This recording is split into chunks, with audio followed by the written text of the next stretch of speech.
হায়েজ নেফাস অবস্থায়, হায়েজ নেফাস শেষ হলে, অথবা ও যে মা করলে, অথবা অজু ভঙ্গের ক্ষেত্রে। এছাড়া নাপাক শরীরে লাগলে বা কাপড় লাগলে অজু বা গোসলের কোনো প্রয়োজন নেই। আচ্ছা হাসান, জাযাকাল্লাহু খাইরান। ওয়াইয়াকুম। আমরা শুরু করতে যাচ্ছি। বিসমিল্লাহ ওয়াসসালাতু ওয়াসসালামু আলা রাসূলিল্লাহ, আম্মা বাদ, ফাআউযু বিল্লাহি মিনাশ শাইতানির রাজিম। বিসমিল্লাহির রহমানির রহিম। ফিকহু তাহারা এর যেই আজকের সেশন, সেখানে আমরা মেসওয়াক, অজু, গোসল নিয়ে আলোচনা করব। কমন টপিক, এই জন্য আমরা একটু দ্রুত শেষ করার চেষ্টা করব। এই জন্য প্রথমে আমাদের আলোচ্য বিষয় যা, তা হচ্ছে মেসওয়াকের বিষয়ে আমাদের আলোচনা আসবে। এরপরে আমাদের অজু বা গোসল নিয়ে বিস্তারিত আলোচনা আসবে, অজু বা গোসলের আহকাম সম্পর্কে। শুরুতে একজন রিডিং পড়তে হবে। কে রিডিং পড়বেন? জি হ্যাঁ, অনেকে হ্যান্ড রাইজ করেছেন, যে আব্দুল আজিজ পড়ুন।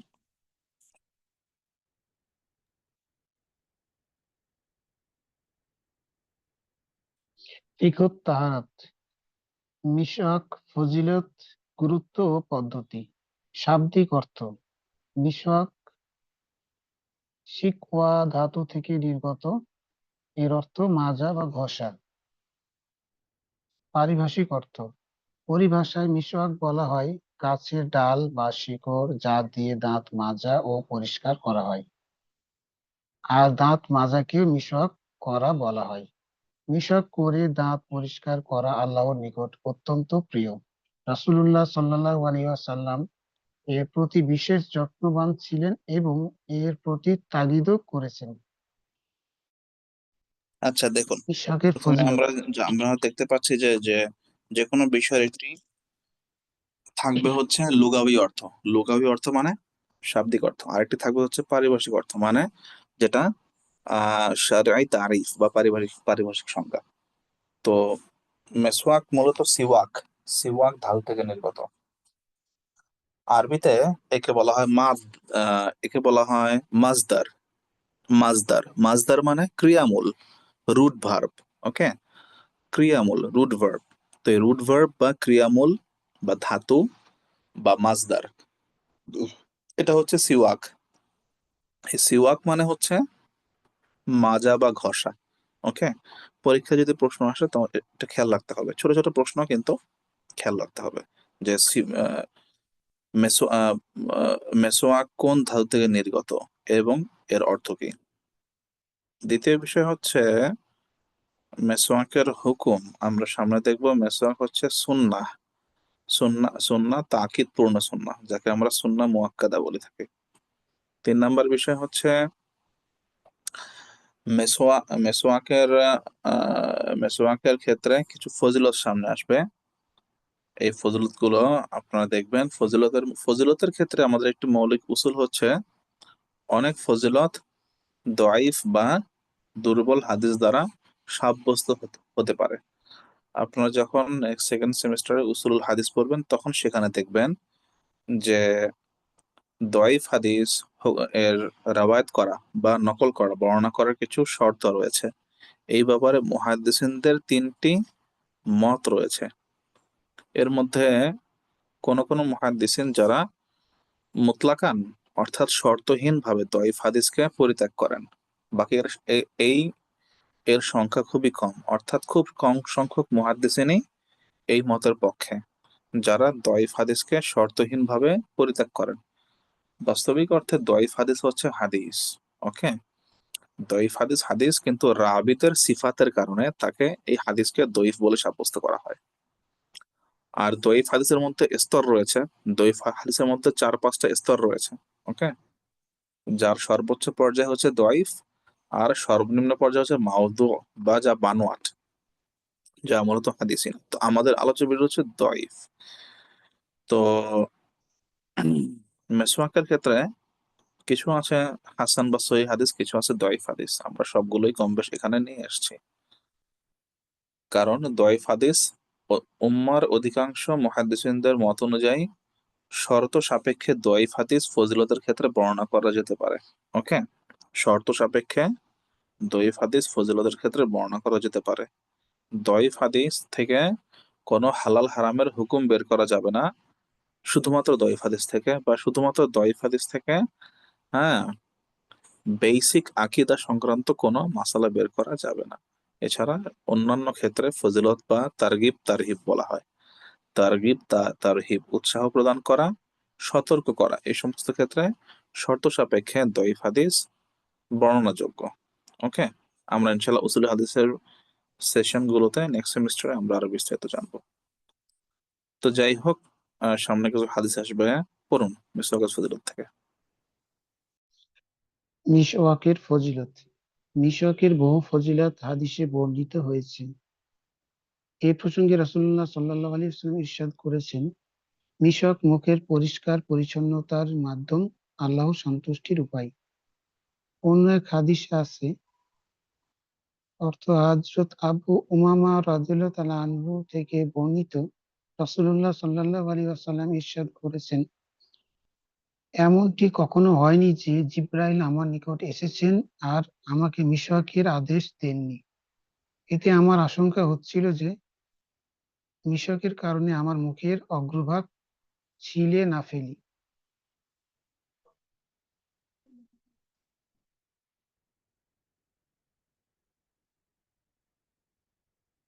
হাদিসে আরো রয়েছে, হযরত আয়েশা রাদিয়াল্লাহু তাআলা আনহা বলেন, রাসূলুল্লাহ সাল্লাল্লাহু আলাইহি সাল্লাম ইরশাদ করেন, মিসওয়াক করে যে নামাজ আদায় করা হয় সে নামাজে মিসওয়াকবিহীন নামাজের তুলনায় ৭০ গুণ বেশি ফজিলত রয়েছে। আবু হুরায়রা রাদিয়াল্লাহু আনহু থেকে বর্ণনা করেন, রাসূলুল্লাহ সাল্লাল্লাহু আলাইহি ওয়াসাল্লাম ইরশাদ করেছেন, আমার উম্মতের জন্য কষ্টকর হবে এই আশঙ্কা যদি না হতো তাহলে আমি প্রত্যেক সালাতের সময় মিসওয়াক করতে তাদের নির্দেশ দিতাম। ইবনু মাজাহ, জি, বুখারী ও দেখুন, মুসলিম। এর মধ্যে আয়েশা তানহার রওয়ায়াতে যে হাদিসটা রয়েছে এই সম্পর্কে মুহাদ্দিসিনদের কিছু কালাম রয়েছে। কালাম মানে মুহাদ্দিসিনদের কিছু আপত্তি রয়েছে। তো অনেক মুহাদ্দিসিনগণ এই হাদিসকে দঈফ বলেছেন, অনেক মুহাদ্দিসিনগণ এই হাদিসকে হাসান বলেছেন। দঈফের উপরের স্তর হচ্ছে হাসান, হাসানের উপরের স্তর হচ্ছে সহিহ। সহির মধ্যে দুটি প্রকার রয়েছে, সহিহ সহিহ লিজাতি, সহিহ লিগায়রিহি। হাসানের মধ্যে দুটি প্রকার রয়েছে, হাসান লিজাতি, হাসান লিগায়রিহি। এরপরে দঈফের মধ্যে চার পাঁচটি প্রকার রয়েছে, আমরা সে বিস্তারিত আলোচনা যাচ্ছি না। অনেক মুহাদ্দিসিনগণ এই হাদিসকে হাসান বলেছেন, যেহেতু এই হাদিসের বিভিন্ন রওয়ায়াতের কারণে এই হাদিস হাসানের স্তরে উন্নীত, যা দঈফের উপরের স্তর। এই কারণে অনেক মুহাদ্দিসিনগণ এই হাদিসকে বর্ণনা করেছেন। আবার অনেক মুহাদ্দিসিনগণ এই হাদিসকে দঈফ বলেছেন, দঈফ বললেও এই হাদিসকে তারা বর্ণনা করেছেন। ওকে, তো যাই হোক, আমরা সামনে যাচ্ছি, পড়ুন।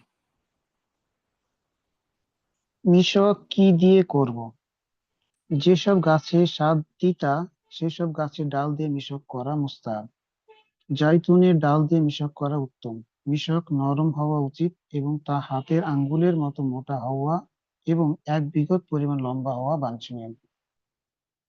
মিসওয়াক কোন দেখুন, সময় করব? এখানে একটা বিষয় যে অনেক সময় যদি যে সমস্ত ক্ষেত্রে মেসওয়াক করা মুস্তাহাব, আপনার কাছে মেসওয়াক নাই, তো সেই ক্ষেত্রে যদি আপনি আঙ্গুল দিয়ে মেসওয়াক করে নেন, তো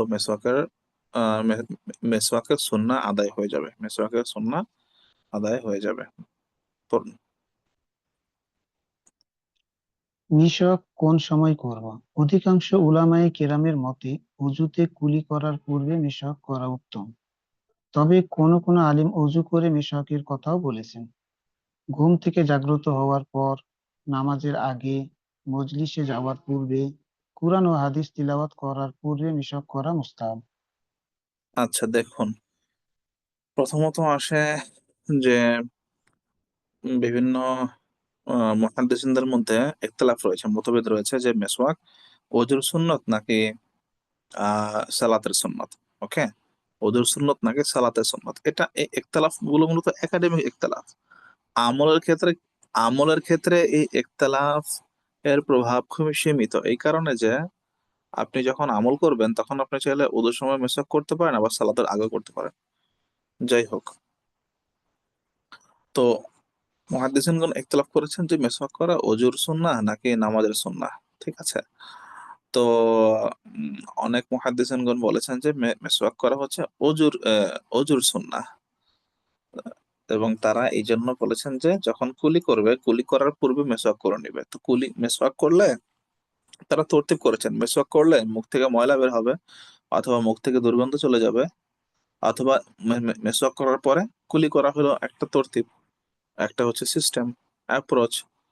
তো মেসওয়াক করবে, করার পরে কুলি করবে, এরপরে তার মুখ থেকে যদি কোনো ময়লা থেকেও থাকে সেটা বের হয়ে যাবে। এটা হচ্ছে তরতিব। আর অনেক মুহাদ্দিসিনগণ মেসওয়াককে সালাতের সুন্নাহ বলেছেন, এই জন্য তারা সালাতের পূর্বে তারা মেসওয়াক করেন। অনেক সময় দেখবেন অনেক জায়গায়, বিশেষ করে আরব রিজিয়নে অথবা আফ্রিকান রিজিয়নে, অনেকেই মেসওয়াক করে কোন সময়, ইমাম সাহেব যখন ইকামা বলে দাঁড়িয়ে যান, তখন অনেকে কিন্তু পকেট থেকে মেসওয়াক বের করে মেসওয়াক করে। ওকে। তো এই ক্ষেত্রে তারা আহ, এই মুহাদ্দিসিনদের এই মাসালার উপর আমল করে যে মেসওয়াক নামাজের সুন্নাহ। তবে যারা মেসওয়াককে অজুর সুন্নাহ বলেন, তারা মেসওয়াককে নামাজের সুন্নাহ বলার ক্ষেত্রে কিছু দ্বিমত প্রকাশ করেন। যেমন হতে পারে অনেক সময় সে সালাতে দাঁড়িয়েছে, মেসওয়াক করতে গিয়ে মুখের মাড়ি বা দাঁতের ফাঁক দিয়ে রক্ত বের হতে পারে, আর সেই ক্ষেত্রে কি হবে, অজু ভেঙে যাবে, আর যার ফলে তার সালাত ছুটে যাবে, আবার তাকে অজু করতে হবে, যেটা যেটা তার জন্য হয়রানি। এই জন্য তারা মেসওয়াককে সালাতের আগে মেসওয়াক করবে। এখন সালাতের আগে কোন সময়, সালাতের ইমিডিয়েট আগে না অজুর সময়? তো এই জন্য তারা এটাকে অজুর সাথে সাব্যস্ত করেছেন যে হ্যাঁ, মেসওয়াক তো সালাতের আগেই করবে, কিন্তু সালাতের আগে কোন সময় করবে, সালাতের ইমিডিয়েট পূর্বে নাকি সালাতের আগে অজুর সময়? তারা বলেছেন সালাতের আগে অজুর সময় করবে। তো যাই হোক, আমরা উভয় উভয় মতের উপরে আমল করতে পারি। আমাদের কাজ হলো তাদবিক। আমি বলবো তাদবিক, তাদবিক মানে সমন্বয়, যাতে স- হাদিসের সমস্ত ব্যাখ্যার উপরে আমল হয়ে যায়, মুহাদ্দিসিনদের সমস্ত মতের উপরে। তাকে যদি আপনি কনফার্ম হন, তাহলে আপনি সালাতের পূর্বে, ইমিডিয়েট পূর্বে মেসওয়াক করতে পারেন। যদি আপনি কনফার্ম হন যে মেসওয়াক করলে আপনার মাড়ি থেকে বা দাঁত থেকে কোনো রক্ত বের হবে না, আর যদি আপনি কনফার্ম না হন, সেই ক্ষেত্রে আপনি অজুর পূর্বে করে নিতে পারেন। আপনি অজুর পূর্বে সবসময় করতে পারেন, আপনি কনফার্ম হন বা না হন যে আপনার দাঁত থেকে রক্ত বের হবে না, আপনি এটা কনফার্ম হন বা না হন, আপনি অজুর সময় মেসওয়াক করে নিতে পারেন।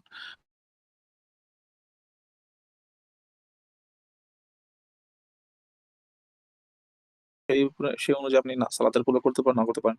কেউ যদি সালাতের পূর্বে মেসওয়াক না করে, তাও সে যদি অজুর সময় মেসওয়াক করে, অজুর সময়, তাহলে তার মেসওয়াকের সুন্নাহ আদায় হয়ে যাবে এবং সে ফজিলত পাবে। মজলিসে যাওয়ার পূর্বে, মানে কোনো দিনই মজলিসে যাওয়ার পূর্বে, কোনো দিনই কথা হবে, নসিহত হবে, দিনই লেকচার হবে, দিনই সেমিনার হবে, এরকম যে কোনো দর্স হবে, কোরআন এবং হাদিসের দর্স হবে, ইলমি দর্স হবে, এই সমস্ত ক্ষেত্রে উম, আহ দর্সে নিজে দর্স দিতে যাওয়া, গ্রহণ করতে যাওয়া, উভয়ের ক্ষেত্রে মেসওয়াক করা হচ্ছে মুস্তাহাব। আমাদের পূর্ববর্তী সালাফদের মধ্যে তারা বেশিরভাগই, যখন তারা দর্শ দিতে যেতেন, তারা চেষ্টা করতেন যে সর্বোচ্চ পর্যায়ের উত্তম উত্তম অবস্থায় দর্শ দেওয়ার জন্য। ইমাম মালিক রহিমাল্লাহ, ইমাম আহমদ বিন হাম্বল রহিমাল্লাহ, ইমাম আবু ইউসুফ রহিমাল্লাহ, ওনারা দর্শ দিতেন, তখন ওনারা মেসওয়াক করতেন, পরিপূর্ণ অজু করতেন, সবচেয়ে উত্তম পোশাক পরতেন, পরে এরপরে তারা দর্শ দিতে যেতেন। ঠিক আছে।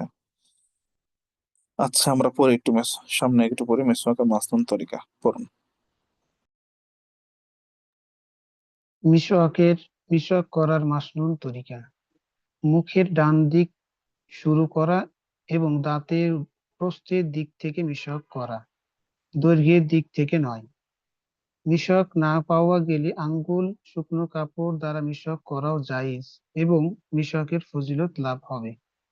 মিসওয়াক করার পদ্ধতি হলো: ডান হাতের কনিষ্ঠাঙ্গুলি মিসওয়াকের নিচে আর মধ্যমা ও তর্জনী মিসওয়াকের উপরে এবং বৃদ্ধাঙ্গুলি দ্বারা এর মাথার নিচ ভালোভাবে ধরবে। এভাবে মিসওয়াক করা হযরত ইবনে মাসউদ রাদিয়াল্লাহু তাআলা আনহু থেকে বর্ণিত হয়ে রয়েছে। জি, ঠিক আছে, আমরা এখন অজুর হাকামে যাচ্ছি। অজুর হাকাম, আরেকজন রিডিং পড়তে পারেন কে? আরেকজন পার্টিসিপেন্ট রিডিং পড়ার জন্য কাইন্ডলি হ্যান্ড রেজ করবেন। রফিকুল আমিন, পড়ুন। উজুর আহকাম। উজু আরবি শব্দ। এর অর্থ সুন্দর, পরিষ্কার, স্বচ্ছ। শরিয়তের পরিভাষায় নির্ধারিত নিয়মে পরিষ্কার পরিচ্ছন্নতাকে উজু বলা হয়। কোরআনুল কারিমে ইরশাদ করা হয়েছে, হে ঈমানদারগণ, যখন তোমরা সালাতের জন্য প্রস্তুত হবে, তখন তোমরা তোমাদের মুখমণ্ডল ও হাত কনুই পর্যন্ত ধৌত করবে এবং তোমাদের মাথা মাসে করবে এবং পা পা গ্রন্থি পর্যন্ত ধৌত করবে। দেখুন, একটা শব্দ হচ্ছে আহ ওয়াওতে দম্মা বা পেশ দিয়ে, উযুউন। আরেকটা শব্দ হচ্ছে ওয়াওতে ফাতহা বা জবর দিয়ে, ওয়াযুউন। ওকে, শব্দ দুটি অর্থ ভিন্ন। যদি আপনি বলেন উযুউন ওয়াওতে পেশ দিয়ে বা দম্মা দিয়ে, তাহলে তার অর্থ হবে অজু। অজু যে অজু আমরা করি, এই অজুটাকে আরবি শব্দতে বলা হয় উযুউন, ওয়াওতে দম্মা বা পেশ দিয়ে। আর যদি ওয়াওতে ফাতহা দেন মানে জবর দেন, তাহলে হবে ওয়াদুউন। এর অর্থ হচ্ছে অজু করার পানি। তাহলে অজু করার পানি এর অর্থ হবে, যখন আমরা ওয়াওতে ফাতহা দিয়ে পড়বো ওয়াদুউন, আর দম্মা দিয়ে পড়লে হবে অজু। এই অজুটাকে বলা হবে উযুউন। ওকে। আর উযুউনের মূল অর্থ হচ্ছে, অর্থাৎ লুগাবি অর্থ, আবিধানিক অর্থ, শাব্দিক অর্থ হচ্ছে পরিষ্কার পরিচ্ছন্ন, সুন্দর, স্বচ্ছ। আহ একটা আয়াত দেওয়া হয়েছে সূরা মাইদার। এই আয়াত হচ্ছে অজু ফরজ হওয়ার দলিল। একইভাবে অজুর যেই ফরজ গুলো রয়েছে সে বিস্তারিত বর্ণনা। শরীয়তের সমস্ত হুকুম, শরীয়তের সমস্ত হুকুমের যেই ফিকহি দলিল রয়েছে কোরআনের আয়াত থেকে, এগুলো আমাদের মুখস্থ রাখা জরুরি। বিশেষ করে একেবারে বেসিক যেগুলো, যেমন যদি প্রশ্ন আসতে পারে যে কোন আয়াত দ্বারা অজু ফরজ হওয়া সাব্যস্ত হয়েছে, অথবা অজু করার বিস্তারিত বিবরণ কোন আয়াত দ্বারা সাব্যস্ত হয়েছে, প্রমাণিত হয়েছে, তো তখন এই প্রশ্নের উত্তরে সূরা মাইদার এই আয়াতটা লিখতে হবে। উত্তম হবে যদি আরবি সহ লেখেন, আরবি এবং বাংলা সহ। না পারলে কমপক্ষে বাংলা লিখতে হবে। ওকে, তো তাহলে এই আয়াতের মাধ্যমে অজু কিন্তু ফরজ সাব্যস্ত হচ্ছে, এবং এর বিস্তারিত নিয়ম বর্ণনা করা হচ্ছে। ইয়া আইয়ুহাল্লাযীনা আমানু, আউযু বিল্লাহি মিনাশ শাইতানির রাজিম। ইয়া আইয়ুহাল্লাযীনা আমানু, হে ঈমানদাররা, ইযা কুমতুম ইলাস সালাহ, যখন তোমরা সালাতের জন্য প্রস্তুত হবে, সালাতের জন্য দাঁড়াবে, সালাতের জন্য তৈরি হবে, ফাগসিলু উজুহাকুম, তোমাদের চেহারা ধৌত করবে, ও আইদিয়াকুম, এবং হাতও ধৌত করবে, ইলাল মারাফিক, কনুই পর্যন্ত, কনুই সহ ধৌত করবে, ওয়ামসাহু বিরুউসিকুম, এবং তোমরা মাথা মাসাহ করবে, ও আরজুলাকুম ইলাল কাবাইন, এবং পা ধৌত করবে কাবাইন, টাকনু পর্যন্ত। তাহলে একটা হচ্ছে ধৌত করা, যাকে আরবিতে বলা হচ্ছে গোসল, আর একটা হচ্ছে মাসাহ করা, যাকে আরবিতে বলা হচ্ছে মাসাহ। দুইটার মধ্যে পার্থক্য রয়েছে। আমরা বলেছিলাম গোসল হবে যখন পানি গড়িয়ে পড়বে, অঙ্গ থেকে 2-3 ফোঁটা পানি গড়িয়ে পড়বে, তখন সেই অঙ্গকে ধৌত করা হয়েছে বলে বলা হবে। আর যদি ভিজা হাত দিয়ে কোনো শরীরের কোনো অংশ মুছে দেওয়া হয়, তাকে বলা হবে মাসাহ। ওকে, তা আমাদের অজু যদি মাসাহ এর মতো হয়, তাহলে কিন্তু সে অজু হবে না।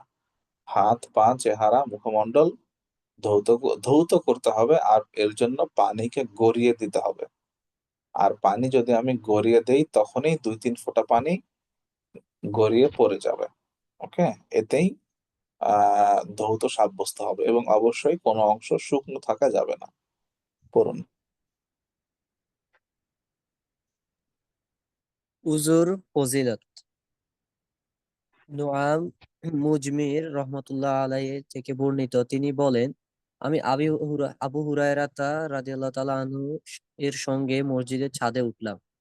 তারপর তিনি উজু করে বললেন, আমি রাসূল সাল্লাল্লাহু আলাইহি সাল্লামকে বলতে শুনেছি, কিয়ামতের দিন আমার উম্মতকে এমন অবস্থায় ডাকা হবে যে অজুর প্রভাবে তাদের হাত পা ও মুখমণ্ডল থাকবে উজ্জ্বল। তাই তোমাদের মধ্যে যে এই উজ্জ্বলতা বাড়িয়ে নিতে পারে সে যেন তা করে।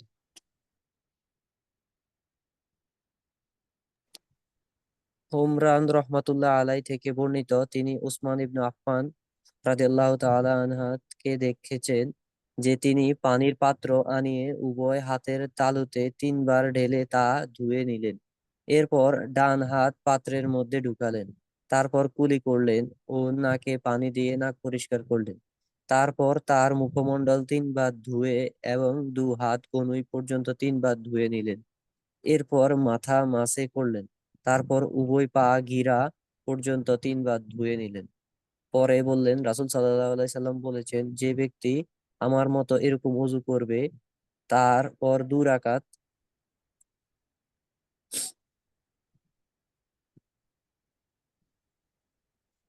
রাকাত সালাত আদায় করবে, দুনিয়ার কোনো খেয়াল করবে না, তার পেছনের গুনাহ মাফ করে দেওয়া হবে।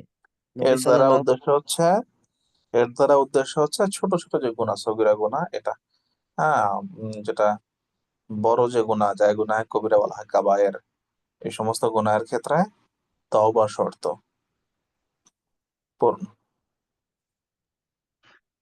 নবী সাল্লাল্লাহু আলাইহি সাল্লামের ওযু কেমন ছিল? আবু হায়া থেকে বর্ণিত আবু হায়া থেকে বর্ণনা করেন যে তিনি দেখুন, এই বলেন, শব্দটা হচ্ছে আবু হাইয়া। আবু হাইয়া দেখতে পাচ্ছেন, যদি আপনি হায়া বলেন, নাম কিন্তু শুদ্ধ উচ্চারণ হলো আবু হাইয়া। আরবি থেকে আন আন আবি হাইয়া, তো কমপক্ষে বলতে হবে আবু হাইয়া। ওকে, বলুন। আবু হাইয়া থেকে বর্ণনা করেন, তিনি বলেন, আলী রাদিয়াল্লাহু আনহুকে আমি একদিন ওযু করতে দেখলাম। তিনি প্রথমে কবজি পর্যন্ত 2 হাত খুব পরিষ্কার করে ধুইলেন। পরে 3 বার কুলি করলেন। 3 বার নাকে পানি দিলেন। 3 বার চেহারা ধুইলেন। 2 হাত 3 বার ধুইলেন। একবার মাথা মাসে করলেন এবং গোড়ালির হাড্ডি পর্যন্ত 2 পা ধুইলেন। তারপর তিনি দাঁড়ালেন এবং উযুর অবশিষ্ট পানি দিয়ে তা দাঁড়িয়ে পান করলেন এবং বললেন, আমার মনে ইচ্ছা জাগলো যে রাসূল সাল্লাল্লাহু আলাইহি সাল্লাম এর পবিত্রতা অর্জনের পদ্ধতি কি ছিল তা তোমাদের দেখাই। সহিহ আবু দাউদ, বুখারী। উজুর ফরজ সমূহ। উজুর ফরজ 4টি। এই 4টি মধ্য থেকে কোনো একটি বাদ গেলে উজু হবে না। মুখমণ্ডল একবার ধোয়া, অর্থাৎ মাথা চুলের গোড়া থেকে থুতনির নিচ পর্যন্ত এবং এক কানের লতি থেকে অপর কানের লতি পর্যন্ত পুরো মুখমণ্ডল ধোয়া।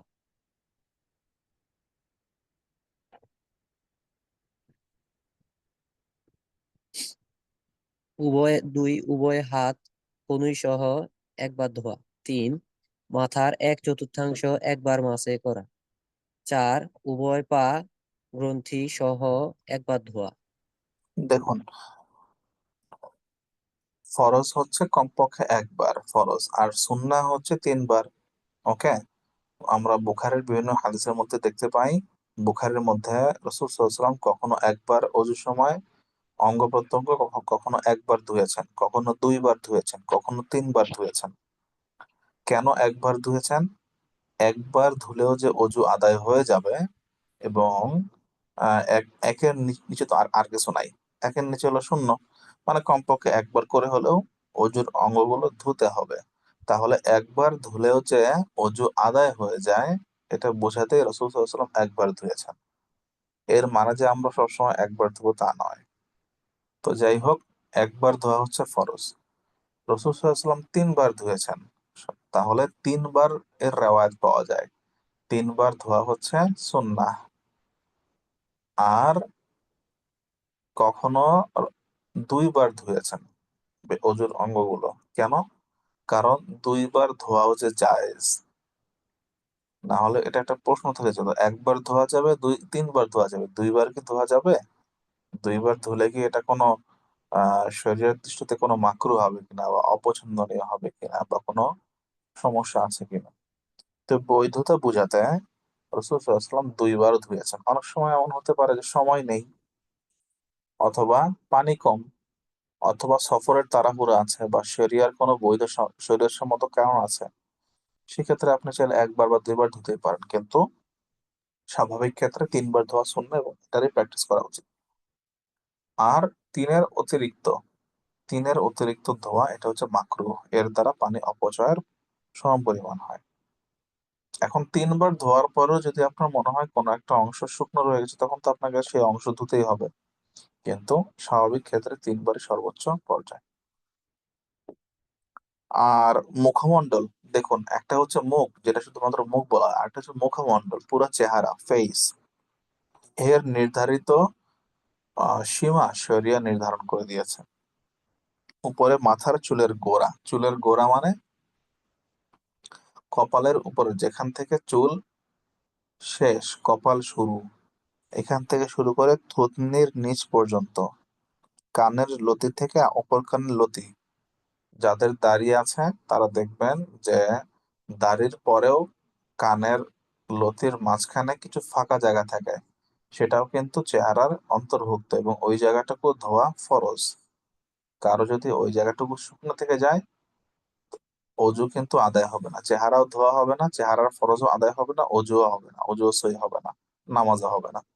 তো এই জন্য খুব খেয়াল করতে হবে যে চেহারার পরিসীমা, চেহারার সীমানা কতটুকু। দাড়ির ক্ষেত্রে যদি কারো পাতলা দাড়ি হয় এক হুকুম, ঘন দাড়ি হলে এক হুকুম। পাতলা দাড়ি মানে কি, ঘন দাড়ি মানে কি? পাতলা দাড়ি যে, যাদের দাড়ি এই পরিমাণ পাতলা যে চামড়া দেখা যায়, থুতনির চামড়া বাইরে থেকে দেখা যায়, এটাই পাতলা দাড়ি।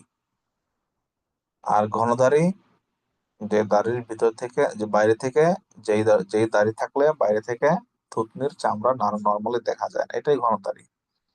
পাতলা দাড়ি হলে এমন পাতলা দাড়ি যে বাইরে থেকে যে কেউ থুতনির নিচের, তার অর্থাৎ দাড়ির অংশের চামড়া দেখতে পারে, এইরকম পাতলা দাড়ি হলে ওই অংশটুকু ধোয়া ফরজ, অর্থাৎ ওই থুতনির যে চামড়াটুকু ওইটুকু ধোয়া ফরজ। আর যদি ঘন দাড়ি হয়, তাহলে থুতনির যে দাড়ির অংশ, যেটুকু চামড়া ওইটুকু যেহেতু দেখা যাচ্ছে না, ওই অংশটুকু ধোয়া ফরজ নয়, তখন দাড়িতে খিলাল করা হচ্ছে সুন্নাহ। ওকে, খিলাল করলেই হবে, খিলাল না করলে অজু আদায় হয়ে যাবে। এই হচ্ছে সংক্ষিপ্ত কিছু বিষয়। কোন কোন ইমামগণ বলেন কোনই সহ, কোন কোন ইমামগণ বলেন কোনই পর্যন্ত। ইখতিলাফের কারণ কি?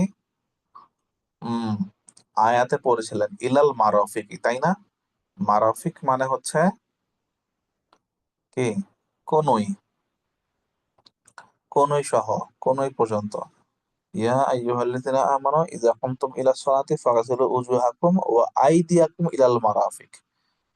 তোমরা হাত ধৌত করবে কোনই পর্যন্ত। এখন ধরুন বাংলায় অনুবাদ করলে হবে না, আরবি দেখতে হবে। আরবিতে কি আছে? ইলাল মারাফিক। এখন ইলা এর অর্থ কি?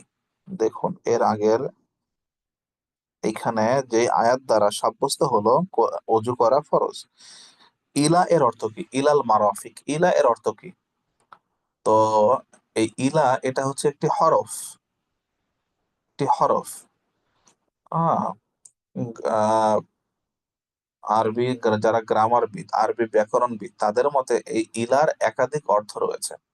আরবিতে যত হরফ আছে, ইলা, আন, বি মানে বাজের বি, এবং প্রায় এগুলোকে বলে হারফুল জার, যেগুলো ইসিম বা নাউনের আগে আসে। প্রায় 17টি হরফুল জার রয়েছে, যেগুলো বিভিন্ন অর্থ প্রকাশে সহযোগিতা করে।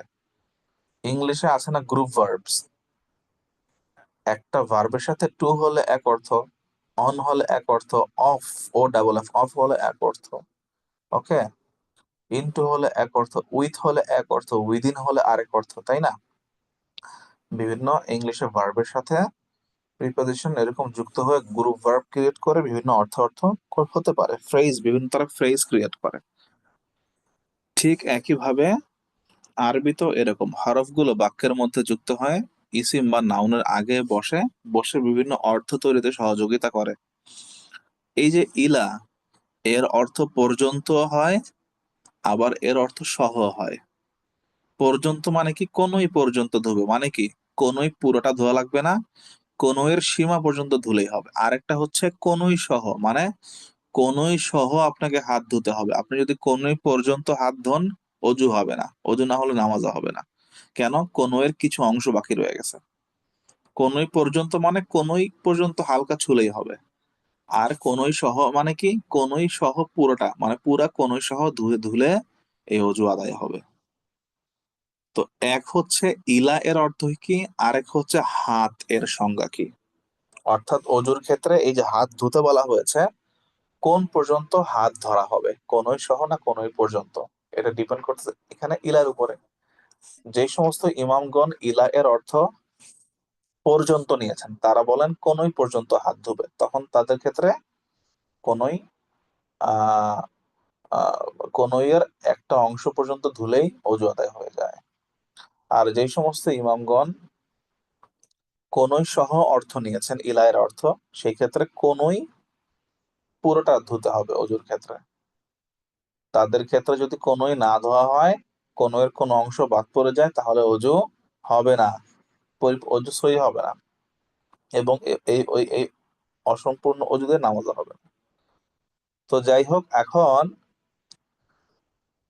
তাহলে আমরা কোনটা মানবো? অধিকাংশ জমহুর ফকিহগণ, অধিকাংশ ফকিহগণ কনুই সহ এর কথা বলেন, আমরা কনুই সহ ধোবো। ওকে,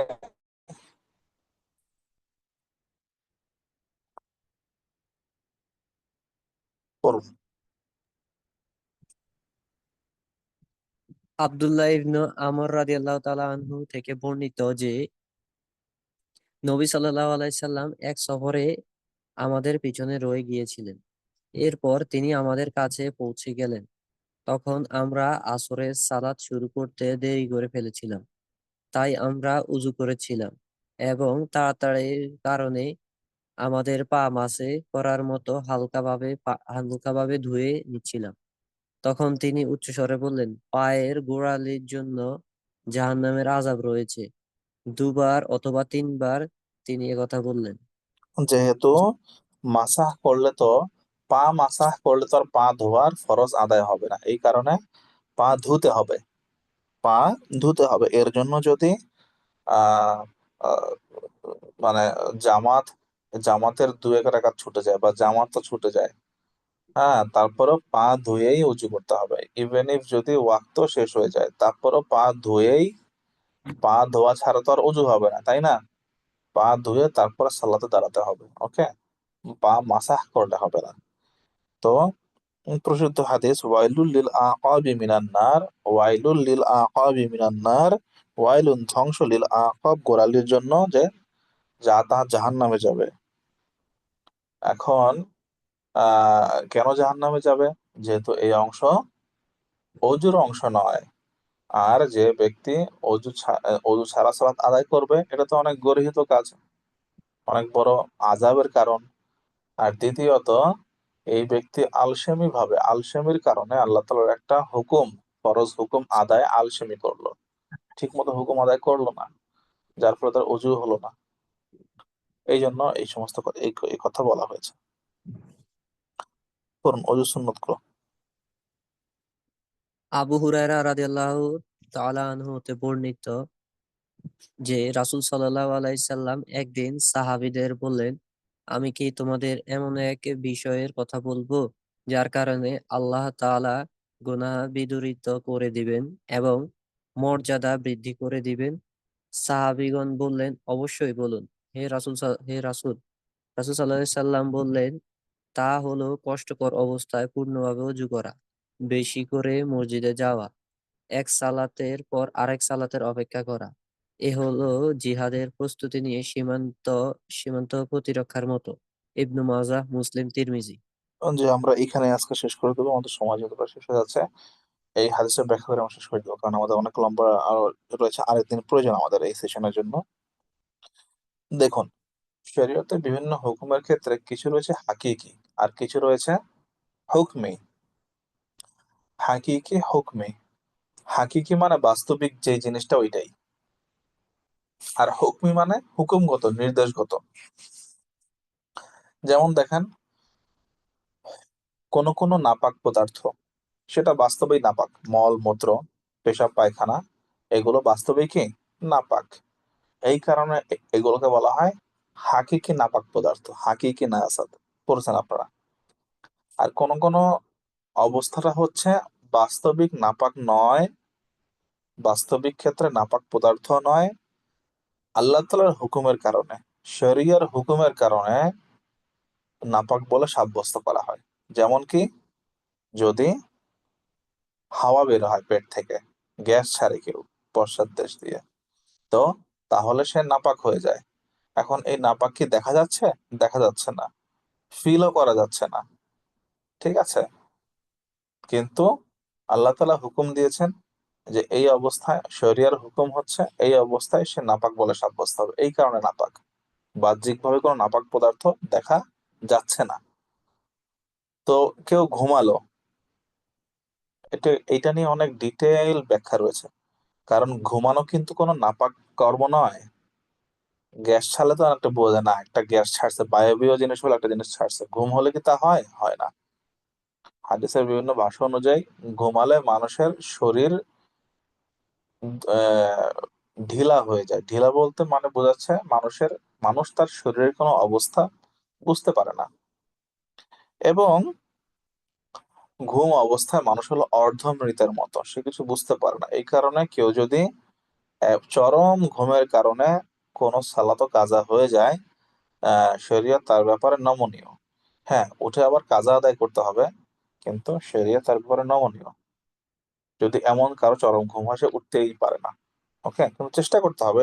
আবার এটাকে রেগুলার অভ্যাস বানানো যাবে না, চেষ্টা করতে হবে। কিন্তু মাঝে মধ্যে অভ্যাস, কোনো না কোনো অ্যাক্সিডেন্টাল ইস্যুতে কেউ যদি ঘুমিয়ে যায়, তো ঘুমালে কেউ বুঝতে পারে না, সে পেশাব পায়খানা তো দেখলে বোঝা যাবে, কিন্তু তার সে গ্যাস বের হয়েছে কিনা এটা বোঝা যায় না। একটা উদাহরণ দিয়েছে হাদিসে, যেমন কিনা কোনো বস্তা কোনো বস্তা রশি দিয়ে বাঁধা থাকলে এক অবস্থা, কিন্তু কোনো বস্তার যদি রশি খুলে দেওয়া হয়, বস্তা কিরকম খুলে নেতিয়ে পড়বে না, ঠিক একইভাবে মানুষ যখন ঘুমিয়ে পড়ে তখন তার শরীরের এই অবস্থা হয়ে যায়, তার রূহ তার দেহে থাকে না, এরকম। তো ঘুম তো কোনো নাপাক কাজ নয় বা নাপাক অবস্থা নয়, কিন্তু কেউ যদি ঘুমালে, সে ঘুম থেকে উঠে তাকে আবার উজু করতে হয়। কেন? সম্ভাব্যতে সে নাপাক। তো এটাকে বলে হুকমি, হুকুমগত কারণে নাপাক। শরিয়া হুকুম দিয়েছে, শরিয়া নির্দেশ দিয়েছে, এই কারণে সে নাপাক। ঠিক আছে, যদিও তার দেহ থেকে কোনো নাপাক পদার্থ নির্গত হয়নি। তো একটা হচ্ছে হুকমি কাজ, আরেকটা হচ্ছে হাকিকি কাজ।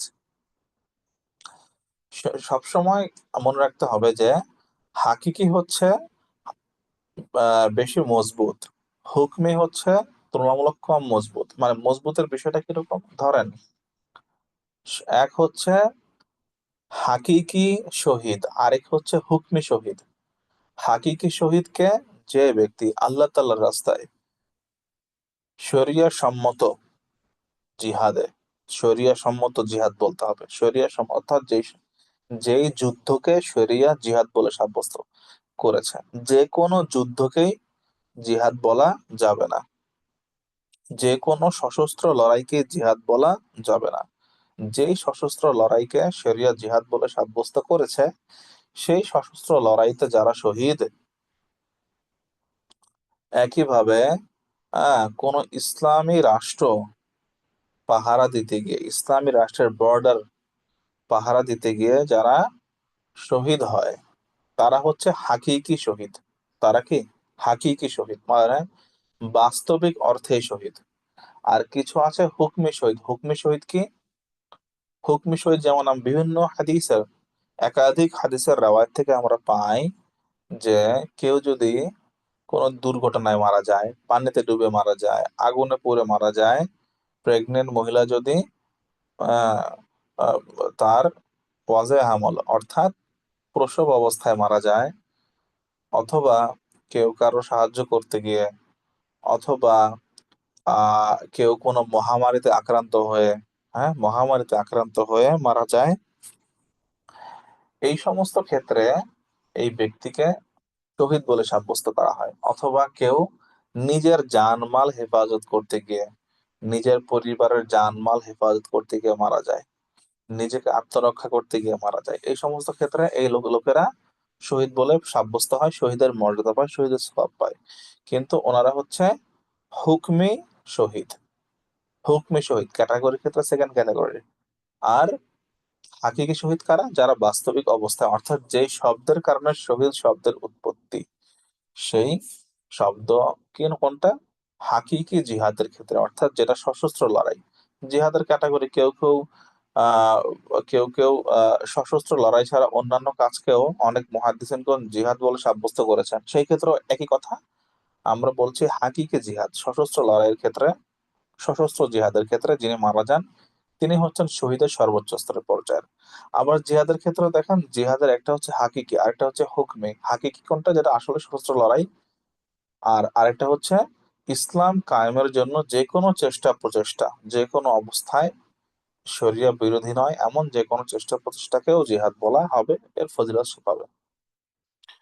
তো অজুর ক্ষেত্রে এরকম বলা হচ্ছে যে কেউ যদি কষ্টকর অবস্থায় পূর্ণভাবে অজু করে, কষ্টকর অবস্থায় মানে কি? কেউ অসুস্থ, অথবা কারো বয়স হয়ে গিয়েছে, হ্যাঁ, অথবা শীতকাল, হ্যাঁ, আবহাওয়া প্রতিকূল অবস্থা, সফরের মধ্যে, যেটা কষ্টকর অবস্থা, এরকম কষ্টকর অবস্থাতেও পরিপূর্ণ অজু করেছে, পরিপূর্ণ সুন্নাহ মুস্তাহাব সহকারে। আবার মসজিদে যাওয়া বেশি বেশি, এক সালাতের জন্য আরেক সালাতের অপেক্ষা করা। মসজিদে শুধু সালাতের জন্য না, মসজিদে যে কোনো দিনী কাজের জন্য, দিনী হালাকার জন্য, দিনী দর্শের জন্য, দিনী কাজের জন্য যাওয়া এর এর শামিল, অন্তর্ভুক্ত। এক সালাতের পর আরেক সালাতের জন্য অপেক্ষা করা, পুরুষ মহিলা উভয়ের ক্ষেত্রে। পুরুষরা মসজিদে বা যেখানে আছে সেখানে করবে, মহিলারা ঘরে করবে। তো এই সমস্ত কাজকে বলা হয়েছে ফাযালিকুম আর রিবাত। এই কাজগুলো হচ্ছে রিবাতের মতো। রিবাত বলা হয় এই যে মুসলিম ভূমির প্রতিরক্ষার কাজে যারা নিয়োজিত থাকে। সমস্ত মুসলিম রাষ্ট্রকে মুসলিম ভূমির এই রিবাতের ফজিলত দেওয়া যাবে না। আর যেগুলো অমুসলিম রাষ্ট্র, তার তো প্রশ্নই আসে না। হ্যাঁ, মুসলমান অথবা অমুসলমান বা যে কোনো সাধারণ মানুষের জানমাল রক্ষা করার ফজিলত তারা পাবে, কিন্তু রিবাতের যে ফজিলত শরিয়া নির্ধারণ করেছে সেটা সাব্যস্ত হবে কিনা, এটা আলোচনা সাপেক্ষ। ওকে। তো যাই হোক, তো জিহাদের প্রস্তুতি নিয়ে যারা থাকে মুসলিম ভূমি রক্ষা করার জন্য, কাফেরদের আক্রমণ সবার আগে তাদের উপরেই পড়ে। এই কারণে তাদের এত ফজিলত, যে যারা বর্ডার পেট্রোলিং এ থাকে ইসলামী রাষ্ট্রের, তাদের উপরেই কাফেররা সবার আগে আক্রমণ করবে, এবং তারাই সবার আগে প্রতিহত করবে। এবং যদি কোনো ক্যাজুয়ালিটি হয়, কেউ যদি মারা যায় বা শহীদ হয়, কেউ ইনজুর্ড হয়, সবার আগে তারাই হবে, তাই না?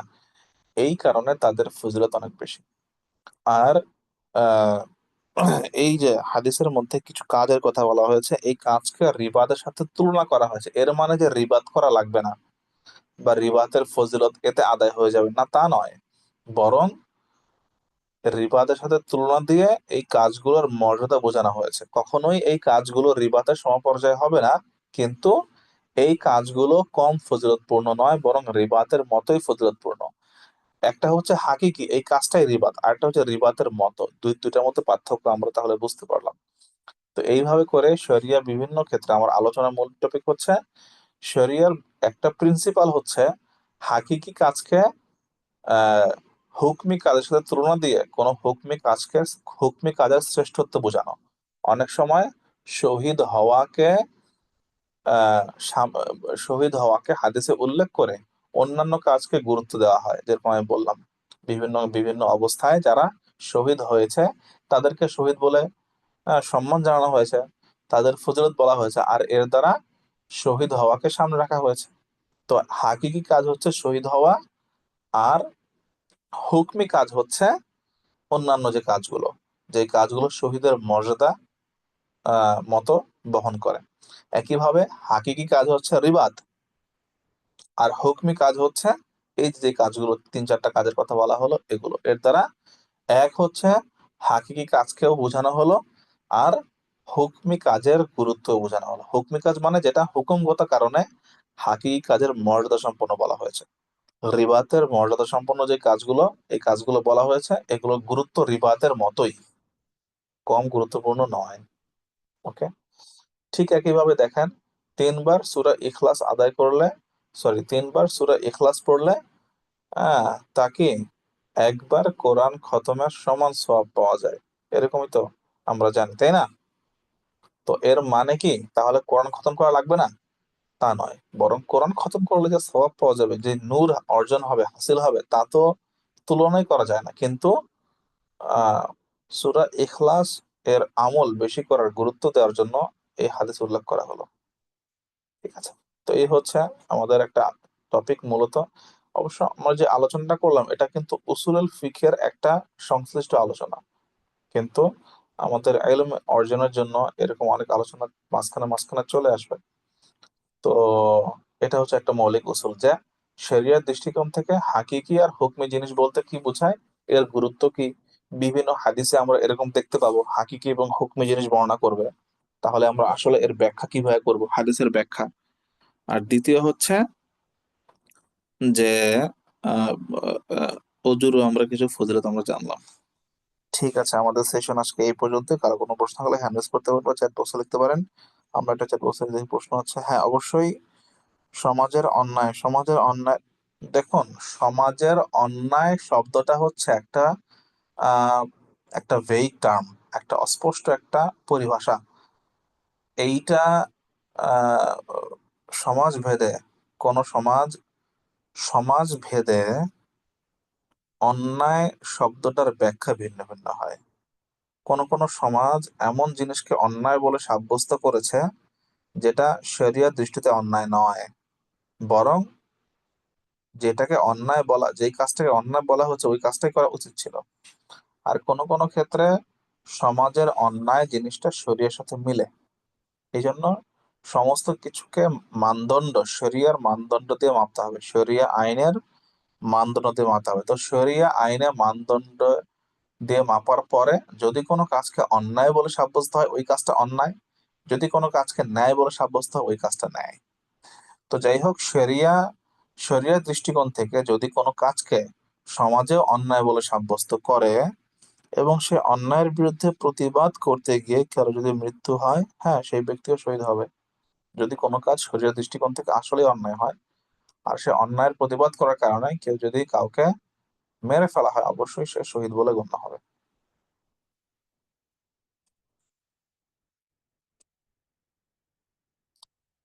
আচ্ছা, আমাদের তাহলে আজকে আর কোনো প্রশ্ন নেই, তাই তো? আমার প্রশ্ন আছে আর কি একটা। হ্যাঁ বলুন। এই যে আমার মেসওয়াকটা আছে না, যে মেসওয়াকে হাদিসে আছে কবজি পর্যন্ত, নাকি মেসওয়াকের ইয়াটা লম্বাটা, বুঝিনি মেসওয়াকের। মেসওয়াকটা কতটুকু হতে হবে মানে হাদিসের ভাষায়?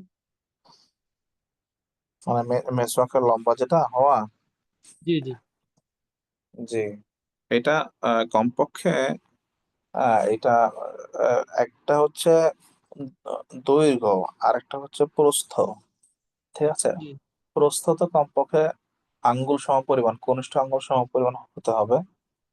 আর দৈর্ঘ্যের ক্ষেত্রে কমপক্ষে 1 বিঘত পরিমাণ হতে হবে।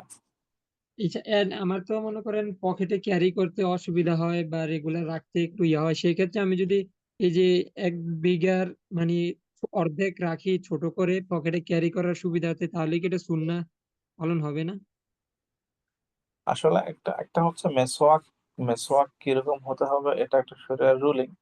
আর একটা হচ্ছে মেসওয়াক কি করণীয়। সাধারণত যারা, আমরা তো মেসওয়াক যখন থাকে রাখি অথবা রেখেছি বা দেখেছি, সাধারণত 1 বিঘত মেসওয়াক রাখতে সমস্যা হওয়ার কথা নয়। ঠিক আছে, চেষ্টা করা 1 বিঘত পরিমাণে রাখার জন্য। কারণ মেসওয়াক বেশি ছোট হয়ে গেলে নতুন হুম। মেসওয়াক নেওয়ার নিয়ম, এটাই হচ্ছে শরীয়তের হুকুম। ওকে, মাসালা। বাকি কারো যদি ছোট হয়ে যায় আর কেউ যদি ইউজ করতে থাকে করতে পারে, কিন্তু 1 বিঘত হচ্ছে ছোট হলে সেটা তো আর জি। বেশি দিন ইউজ করা যাবে না, তাই না? অল্প কিছু দিন ইউজ করতে পারবে সে, না না, কেউ চাইলে যদি করতে পারে।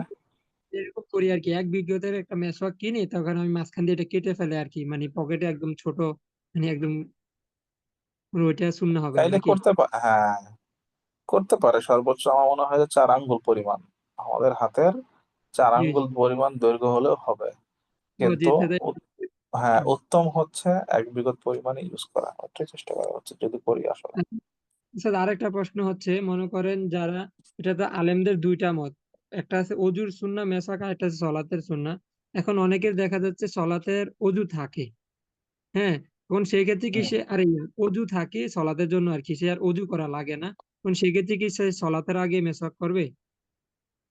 হ্যাঁ, সেই ক্ষেত্রে সে শুধু না, সেই ক্ষেত্রে সলাতের আগে তার মেসওয়াক, যদি সে সুন্নাহ আমল করতেই চায়, হ্যাঁ, সে সলাতের আগে সুন্নাহ আদায়ের নিয়তে নতুন অজু করলেও করতে পারে, আবার জি, কি বলে এটাকে, পুরান অজু থাকলেও করতে পারে সলাতের আগে। আগে মানে আগ মুহূর্তে। আর আরেকটা হচ্ছে যে আহ, যেহেতু সে অজু করেছে আর সে অজুর সময় সে মেসওয়াক করেছে, সেটা দিয়ে সে একাধিক ওয়াক্তের সালাত আদায় করতে চাচ্ছে, তো এটা তো মেসওয়াক সহ অজু বলেই গণ্য হবে, তাই না? জি, উভয় মানে ওই যে ক্ষেত্রে সে ফজিলতের যোগ্য হবে। কেউ মানে ওই যদি ওই চায় তারপরেও অতিরিক্ত, কেউ যদি চায় অধিক মহাব্বতের কারণে, সুন্নাহর প্রতি অধিক ভালোবাসার কারণে তিনি মেসওয়াক করবেন, চাইলে করতে পারেন। এটা সালাতের বেশ কিছুক্ষণ আগে আপনি মেসওয়াক করে কুলি করে নিতে পারেন, অথবা সালাতের আগ মুহূর্তে মেসওয়াক করতে পারেন। সাধারণত যারা সালাতের সুন্নাহ হিসেবে মেসওয়াক করে, তারা ইকামত দাঁড়িয়ে গেলে তখন হালকা মেসওয়াক করে, জাস্ট 2-3টা টান দিয়ে দেয়, এতে মেসওয়াক হয়ে যায়। তাহলে আর এই ক্ষেত্রে এই, এই আলেমদের মতরা হবে, হ্যাঁ? আচ্ছা, জি। এরপরে আব্দুল আজিজ, আপনার কি প্রশ্ন একটু বলবেন কাইন্ডলি? ওস্তাদ, আমার প্রশ্নটা হচ্ছে যে অজু করতে গিয়ে অনেক সময় দেখা যায় দাঁতে রক্ত আসে। এক্ষেত্রে বা অনেক সময় বোঝা যায় যে আমি অজু করে হাত ধুয়ে ফেলেছি বা আর কিছু করে ফেলেছি, পরে দেখা যায় যে থুতু ফেলতে গিয়ে অনেক সময় রক্ত দেখা যায়। এখন আমার কি অজু কি বা প্রথম থেকে করতে হবে, নাকি ওইখান থেকে আবার কুলি করে রিজিউম করলেই হবে? আচ্ছা, দেখেন, প্রথম থেকে বলতে কি বুঝেন আমি জানি না, কিন্তু যদি কারো রক্ত বের হয় এবং সেই রক্ত যদি থুতু ফেললে রক্তের সমান বা এর মানে থুতুর মধ্যে যদি রক্তের ভাগ থুতুর সমান বা বেশি হয়, তাহলে অজু ভেঙে যায়। সেই ক্ষেত্রে পরিপূর্ণ অজু করতে হবে। ওকে,